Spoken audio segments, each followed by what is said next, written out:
बिस्मिल्लाहिर्रहमानिर्रहीम अस्सलामुअलैकुम वरहमतुल्लाहि वबरकातुहू। उम्मीद है दोस्तों सब खैर व आफियत से होंगे। आज के अपने इस वीडियो के अंदर हम CS201 की असाइनमेंट नंबर 2 फाल 2022 का कंप्लीट सोल्यूशन सॉल्व करेंगे, जिसकी ड्यू डेट 24 जनवरी 2023 है। दोस्तों इस असाइनमेंट को आपने जो है वो .cpp फाइल के अंदर जो है वो सबमिट करवाना है। ठीक है, ये लिखा भी हुआ है .cpp फाइल कौन सी होती है। ये जो आपकी कोडिंग वाली फ़ाइल होती है इसको हम .cpp फाइल कहते हैं। तो इस .cpp फाइल को आपने अपनी VUID के साथ सेव करके देन LMS के ऊपर जो है वो अपलोड करना है। अब इस असाइनमेंट के अंदर आपने जो है वो मैट्रिक्स के ऊपर काम करना था। आपने 2 मैट्रिक्स लेने थे और उन मैट्रिक्स को जो है वो प्लस करके उनका ट्रांसपोज लेना था। फिर उनका इंडिविजुअल ट्रांसपोज लेने के बाद आपने उनको प्लस करना था। तो आपने बताना था कि क्या ये left hand side right hand side के इक्वल आती है कि नहीं आती। ओके जी, अब यहाँ पे सर ने वो टास्क सारे के सारे बताए हुए हैं कि आपने सारे के सारे टास्क कैसे कैसे परफॉर्म करने थे, वो मैं अभी आपको कोडिंग में जाके सारा कुछ समझाऊंगा। तो आउटपुट आपकी कुछ इस तरह की आनी चाहिए थी।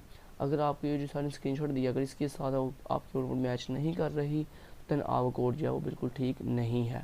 सबसे पहले वो मैट्रिक्स ए की वैल्यू डिस्प्ले करे 1 2 3 4 और फिर मैट्रिक्स बी की वैल्यू ऐसे ही जैसे सर ने डिस्प्ले की हुई है ऐसे डिस्प्ले करे। उसके बाद sum of matrix A and B करके आपको उसकी आउटपुट दिखाए और उसके बाद transpose of matrix A plus B करके दिखाए। अभी हम चलते हैं और देखते हैं कि हमने क्या किया। सबसे पहले दोस्तों हमने यहाँ पे जो है वो लिया हुआ है जनाब, ये हमारे पास कमेंट है। आप भी कमेंट करना चाहें जिस भी लाइन को आपने कमेंट करना हो CS201 के अंदर या C++ के अंदर, वहाँ पे उस लाइन के शुरू पे आप 2 डबल फॉरवर्ड स्लैश जो है लगाते तो अब आपकी वो चीज़ जो है यानी आपकी वो लाइन जो है वो कमेंट हो जाती है।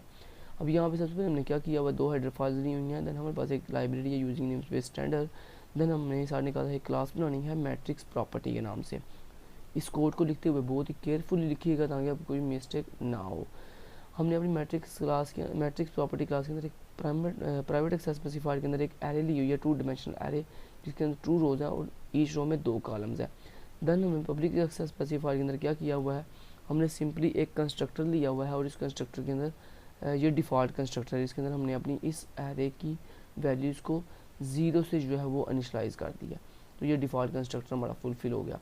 देन हमारे पास आ जाता है जी पैरामीटराइज कंस्ट्रक्टर। इस पैरामीटराइज कंस्ट्रक्टर में हम क्या कर रहे हैं, हम 1 बाय 1 अपनी जो एरे है जो मैट्रिक्स है उसकी वैल्यूज़ को जो हम 1 बाय 1 जो है वो सेट कर रहे हैं।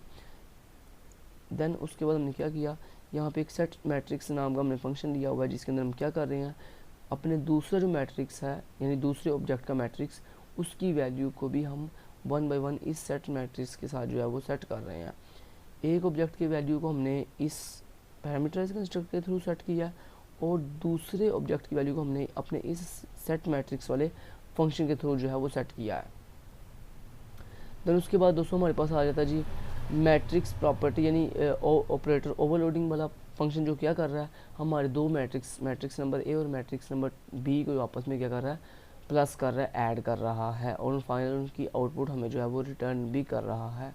तो यहाँ पे बेसिकली ये फंक्शन यही कर रहा है, आपके सामने है, आप इसका कोड लिख सकते हैं। देन उसके बाद हमारे पास आ जाता है जो डिस्प्ले फंक्शन, जो क्या कर रहा है हमारे मैट्रिक्स की किसी भी मैट्रिक्स की वैल्यू को अगर हमने स्क्रीन पर डिस्प्ले करना हो तो उसके लिए हमने ये फंक्शन का इस्तेमाल किया हुआ है, डिस्प्ले फंक्शन का। ठीक है। देन उसके बाद हमारे पास एक फ्रेंड फंक्शन लगा हुआ है। फ्रेंड फंक्शन में दोस्तों किसी भी जब फंक्शन को आप फ्रेंड फंक्शन बनाते हो तो उसका फ़ायदा ये होता है कि आप उस फंक्शन को जो है outside the class without object जो है वो कॉल कर सकते हो। यानी फ्रेंड फंक्शन को कॉल करने के लिए हमें ऑब्जेक्ट की ज़रूरत नहीं पड़ती। तो ये हमने जो ट्रांसपोर्ट फंक्शन बनाया हुआ है इसके अंदर हम क्या कर रहे हैं, इसको हमने एक फ्रेंड फंक्शन बनाया हुआ है और इसके अंदर हम अपने मैट्रिक्स जो हमने एडिशन मैट्रिक्स निकाला है सम मैट्रिक्स उसकी वैल्यू को क्या कर रहे हैं, ट्रांसपोज कर रहे हैं, यानी रो को कॉलम में चेंज कर रहे हैं और कॉलम को रो में चेंज कर रहे हैं। ये फंक्शन ये कर रहा है और उसके बाद हमारी क्लास जो है वो क्लोज हो गई है।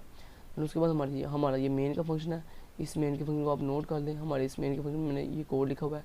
सबसे पहले जैसे सर ने कहा था पहले एक अरे बनानी है जिसमें 4 वैल्यूज़ होंगी 1 2 3 4 और देन सेकंड अरे बनानी है जिसके अंदर वैल्यूज़ होंगी 5 7 6 2। तो सेम एज वैसे मैंने वैल्यूज़ ले ली हैं। उसके बाद मैंने अपनी मैट्रिक्स प्रॉपर्टी क्लास के 2 ऑब्जेक्ट बनाए हैं, एक OBJ1 के नाम से एक OBJ2 के नाम से। देन उसके बाद मैंने OBJ2 ऑब्जेक्ट है जो है उसको मैंने एक अरे पास किया है ए वाली और देन जो दूसरा ऑब्जेक्ट है OBJ1 उसको मैंने एक दूसरी अरे पास की है बी वाली। देन उसके बाद हमने अपनी वैल्यू डिस्प्ले कर रहे हैं। यहाँ पे पहले हमने मैट्रिक्स ए की वैल्यू डिस्प्ले की, फिर मैट्रिक्स बी की वैल्यू डिस्प्ले की, फिर दोनों मैट्रिक्स को आपस में ऐड करके फिर उनकी वैल्यू डिस्प्ले की और फिर उसके बाद हमने जो एडिशन होने के बाद मैट्रिक्स है उसको ट्रांसपोज किया और देन फिर उसकी फाइनल आउटपुट जो है वो स्क्रीन पर डिस्प्ले की। ये जनाब हमारा कोड था। अब इसको कंपाइल करके दिखाता हूँ आपको।